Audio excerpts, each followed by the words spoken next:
Yo tout le monde, c'est Realistic Sim Cockpit, bienvenue sur ma chaîne, j'espère que vous allez tous bien et aujourd'hui on va parler de mes 6 mois d'expérience avec le T818 de Thrustmaster.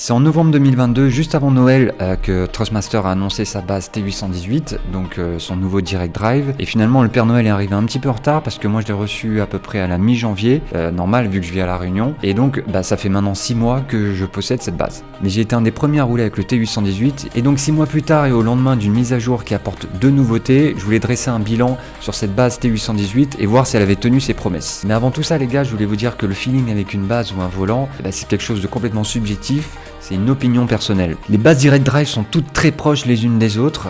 Il va juste avoir des changements sur les possibilités de réglage. Ce qu'il ne faut pas oublier, c'est que avant tout, c'est nos mains qui sont connectées à un volant et non pas nos mains qui sont connectées à une base. Donc je pense que le feeling, il vient avant tout du volant, donc par sa forme, par son grip, par ses palettes magnétiques. Et pour ma part, pour avoir testé différentes marques, que ce soit des combos volant plus base, j'ai jamais eu un meilleur feeling qu'avec la SF1000, la roue de Thrustmaster, donc qui est super compatible avec le T818 évidemment. Et le plus important dans le sim racing et dans la conduite en général, c'est le freinage. Et donc ça commence par avoir un très bon pédalier. Donc s'il y a des dépenses à faire, c'est avant tout, je pense, dans ce département-là. C'est important d'avoir un bon pédalier qui va te permettre de faire de la mémorisation musculaire, qui va te permettre de faire du freinage dégressif. Moi j'arrive déjà par exemple aux limites d'un Fanatec Inverted V3, du moins c'est me ressenti, où j'ai déjà envie de pousser vers quelque chose peut-être de mieux, de plus précis. Donc vraiment les gars, je pense que s'il y a une dépense avant d'acheter la base la plus haut de gamme qui soit, avec le meilleur volant qui soit, c'est avant tout d'acheter un pédalier de qualité. Pour en venir sur le T818, j'en avais déjà parlé sur une première vidéo qui est en anglais.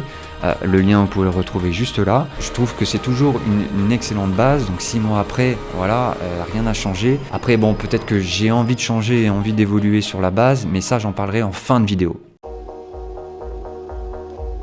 Alors cette vidéo, elle sera divisée en 4 parties. D'abord, on reviendra sur le déballage, sur l'installation. Puis ensuite, on fera un test et puis un comparatif un petit peu avec des produits comme Fanatec que j'ai déjà eu auparavant. Puis ensuite, viendront en fait les points négatifs. Et ensuite, une conclusion toute simple. Faut-il acheter ce produit ?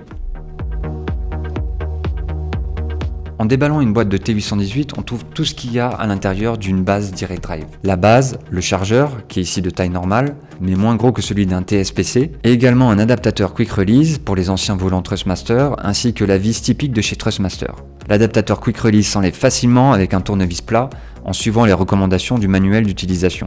Lors de l'achat, j'ai aussi acheté ce support cockpit qui conserve exactement les dimensions des anciennes bases Thrustmaster. L'installation s'est faite en 1 minute avec les vis papillons fournis et mon châssis SimLab s'est avéré être compatible sans perçage supplémentaire. A noter que le support pour bureau permet également de le fixer sur un châssis, donc je recommande de prendre plutôt le support pour bureau.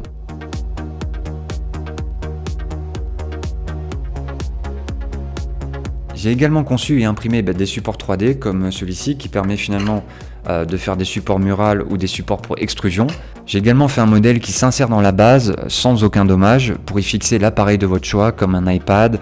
Donc c'est plutôt utile pour des simulations aériennes ou spatiales comme quand je joue sur Star Citizen et que j'utilise l'application Game Glass.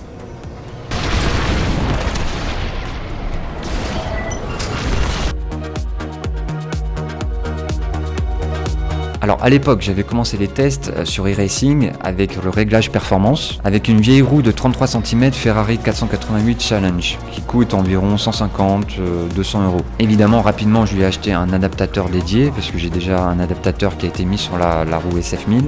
Je ne joue pas régulièrement sur du dirt, mais ce mode est très fun, requiert beaucoup d'informations de la part du volant, ce qui est pour moi un bon test. Immédiatement, j'ai adoré la réponse et la précision du force feedback. Les sensations sont au rendez-vous et la base ne fait aucun bruit. Seulement le Quick Release peut faire quelques légers grincements avec les anciennes roues de Thrustmaster. Puis j'ai fait des tests sur des courses de Mazda sur lesquelles j'avais déjà passé beaucoup d'heures avec différentes bases, T300, TSPC Racer et même Fanatec CSLDD. Encore une fois, une précision incroyable qui est très importante pour freiner au bon moment, contrer le survirage et les combats rapprochés avec les autres voitures. Là par exemple je prends un petit peu trop large en freinant trop tardivement, mais j'ai beaucoup de confiance avec le volant pour amener la voiture au bon endroit. Mais donc j'ai quitté Fanatec parce que voilà, même si une base CSLDD aujourd'hui ça ne vaut que 400 € ou peut-être 500 € en 8 Nm, les volants sont plutôt chers, hein, même si bien sûr le prix est justifié par la qualité des matériaux. Et puis Fanatec a longtemps eu un problème de stock qui semble aujourd'hui résolu, mais bon, voilà, c'était plutôt compliqué, il fut une période d'avoir du Fanatec. Après, la roue McLaren GT3 V2 a un form factor plutôt cool, mais je n'aime pas le grip. On peut y rajouter des shifters magnétiques qui apportent plus de réalisme, mais qui conviennent pas vraiment à la F1 moderne. Même si le prix de départ est attractif, faut compter 100 € pour les palettes magnétiques, 100 € pour le quick release, qui va aussi permettre d'alourdir la roue et donner un meilleur ressenti, on se retrouve avec une roue à 400 balles dont on a fait péter la garantie. Un SF1000 qui est plutôt cool, c'est 300 €. T'as le FX The Sim Magic à 400 € ou le FX Pro jusqu'à 700 balles avec 6 palettes, boutons lumineux, écran. Moi je trouve que t'as beaucoup plus le sentiment d'en avoir pour ton argent. En plus la qualité finalement ça entraîne un poids un peu plus conséquent. Est-ce que finalement voilà une roue de 1,5 kg va être faite pour un CSLDD de 8 Nm ? J'en suis pas vraiment sûr. En fait, j'adore la roue SF1000 que j'utilise pour de la GT, pour de la F1. Le add-on T-Chrono Shifter est supérieur à tout ce que j'ai pu tester pour l'utilisation longue durée et un des rares sur le marché à être push-pull. C'est-à-dire qu'avec la même palette, on peut monter ou descendre un rapport. Les multiples dashboards sont excellents, le combo avec le T818 est incroyable.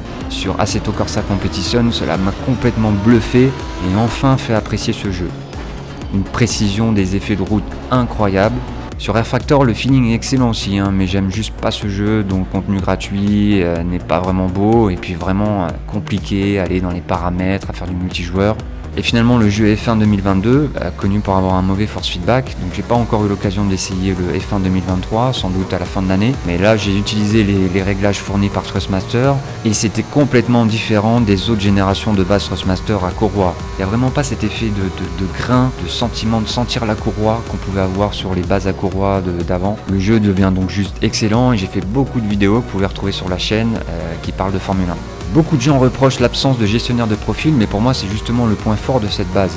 Les autres marques ont des logiciels de paramétrage qui à mon sens ont beaucoup trop de paramètres. Et finalement, ça devient compliqué de trouver le bon réglage où on se met toujours en quête de modifier un setting, de faire évoluer, alors que ça devrait être simple. On branche une base et on joue. Et donc là, voilà, on a des réglages qui permettent au jeu de marcher la plupart du temps en mode performance, en mettant le dumping à 0. L'ajustement après se fait directement dans le jeu et quelque part moi je vois pas l'utilité d'avoir un gestionnaire de profil, c'est-à-dire que quand tu fais une session, tu changes pas 3 fois de jeu dans une même session. Et puis comme je disais, voilà, finalement le paramétrage en performance suffit largement pour la plupart des jeux. La dernière mise à jour rajoute un clignotement des LED en cas de non-présence du volant sur la base. Bon, je vois pas trop l'intérêt. Et l'ajout d'un nouveau paramètre qui concerne la linéarité du volant et qui va finalement filtrer les infos et réduire la force sur les lignes droites. Donc ça va apporter un peu plus de légèreté sur les grosses sessions et puis une tenue de route meilleure de la voiture en ligne droite. Après, je sais pas si vous êtes du genre à lâcher le volant de votre voiture à 150 km/h, mais visiblement ça semblait être un problème pour certains.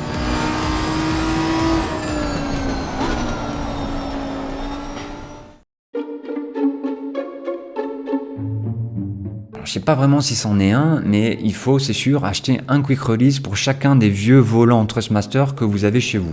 Autre point négatif, la forme de la base. C'est vrai qu'elle est assez imposante. Voilà, moi ça me pose pas vraiment de problème pour la mettre sur mon Simu, mais c'est vrai que j'aimerais quelque chose de plus immersif, pouvoir mettre la base derrière les écrans de manière à augmenter mon FOV, pouvoir mettre en fait finalement une longueur de shaft un peu plus grande pour finalement avoir le volant un peu déporté, et c'est vrai que c'est pas possible avec cette base. J'ai eu également un souci d'alimentation avec des coupures de la base en plein jeu, alors ça m'a fait péter un plomb, donc j'ai prévenu tout de suite le support, le SAV de Thrustmaster. En discutant du problème, il a fallu montrer des vidéos et tout, mais très rapidement, même en moins d'une semaine, il m'a envoyé une nouvelle alim et même un nouveau câble USB. Et donc ça a corrigé définitivement le problème. Là pour le moment, j'ai pas eu encore ce problème qui est revenu, donc de coupure de base. J'ai cru lire sur internet que d'autres gens ont eu le même problème. Donc, est-ce qu'il s'agit d'un mauvais batch d'alimentation ? Est-ce que c'est dû peut-être à des surchauffes d'alimentation un petit peu aléatoires ? Ou peut-être le fait de vivre dans un endroit un peu chaud ou une pièce un peu chaude, comme je vis à La Réunion, c'est vrai que les températures, surtout que c'était l'été à ce moment-là, les températures étaient peut-être un petit peu élevées, c'est vrai, on va le reconnaître. Grand bravo à Thrustmaster qui a tout de suite réagi suite à ma demande de SAV, ils ont été plutôt cool. Alors autre souci, mais c'est vraiment les puristes qui vont s'apercevoir de ça, c'est pas vraiment un souci d'ailleurs, mais c'est un peu les limites de ce que peuvent offrir les bases Direct Drive. Fanatec a le même problème, et donc là je parle du softlock. Donc finalement ça va être en fait la butée maximale et la résistance de butée maximale qu'on va surtout sentir quand on est sur des monoplaces avec des angles de rotation de 270, 360 degrés. Et c'est vrai que chez Simucube et chez SimMagic, pour avoir testé en fait ces bases, il y a vraiment même un réglage dans les logiciels pour pouvoir vraiment régler la dureté de la butée de direction. Qui finalement, étant donné qu'on est sur du Direct Drive, ça peut tourner à l'infini, donc finalement cette force doit être faite par la base, et donc forcément par la force Newton, même si on est sur 10 Nm de force, et finalement il y a vraiment trop de jeu qu'on peut ressentir sur un T818, et c'est vrai que quand on est sur la courbe du Loves à Monaco, et qu'on va avoir tendance à braquer complètement le volant, et finalement on peut avoir une forme de souplesse, alors que justement ce problème-là, on l'a pas chez SimMagic, on l'a pas chez Simucube. Donc s'il vous plaît Frostmaster, si vous regardez cette vidéo, n'hésitez pas à rajouter ce paramètre-là, pour pouvoir l'accentuer, parce que sur les monoplaces, ou si on fait du drift, c'est vrai que ça peut vraiment être gênant. Et quelque part, moi je considère ça comme un point négatif. Donc voilà ce que je pouvais dire sur le T818, que je recommande fortement. Alors c'est vrai qu'en termes de prix, aujourd'hui avec les nouvelles annonces de Fanatec sur le bundle CSL-DD qui a vraiment cassé les prix, je crois qu'on peut avoir un bundle pédalier, plus roue, plus base CSL-DD pour 400 €. C'est vrai que ça fait vraiment pas cher, comparé aux 600 voire 650 qu'il faut mettre pour un Trustmaster, sans parler qu'on n'a pas de volant. Donc là actuellement il y a aussi un combo avec le SF1000 en mode Ferrari qui monte à 1000 €. C'est vrai que le prix est assez cher. Maintenant moi vraiment c'est une base que j'ai trouvée organique, réactive, précise, un bien meilleur feeling que j'ai pu avoir avec du CSL-DD. Le logiciel de réglage est vraiment simplifié comparé à la concurrence, donc il suffit de brancher et on joue directement. Et rien que pour ça, je recommande. Après, de toute façon, c'est dur de tester une base en dehors de son châssis et en dehors de ses habitudes. C'est vrai que quand je vais chez les autres et que j'essaie leur matériel, chez moi, ça me semble toujours un peu mieux parce que c'est réglé, c'est ajusté selon mes besoins. Mais c'est vrai que aujourd'hui c'est en tout cas une base que je peux recommander à tout le monde, et vraiment je la trouve plutôt cool. Les gars, si vous avez aimé la vidéo, surtout likez-la, lâchez un petit commentaire, abonnez-vous si ce n'est pas déjà fait. N'hésitez pas aussi à aller voir la chaîne de Le Zapu, de Monsieur Olive, qui sont des camarades qu'on peut retrouver sur le Discord SimRacing 904. Le lien est dans la description. Voilà, on organise pas mal de courses ensemble, pas mal de rendez-vous et des endurances qui vont être faites sur les différentes plateformes et notamment iRacing. Et je serai également de plus en plus souvent en live pour répondre à vos questions en direct, mais aussi jouer tout simplement en discutant. Donc encore une fois, n'hésitez pas à aller sur le Discord, suivre mes potes, et puis nous on se retrouve très bientôt. Allez, salut. Yo tout le monde. Putain. Tu te fous de moi là. Oh, oui. Allez. Laisse-moi faire la vidéo, là, s'il te plaît. Laisse-moi faire.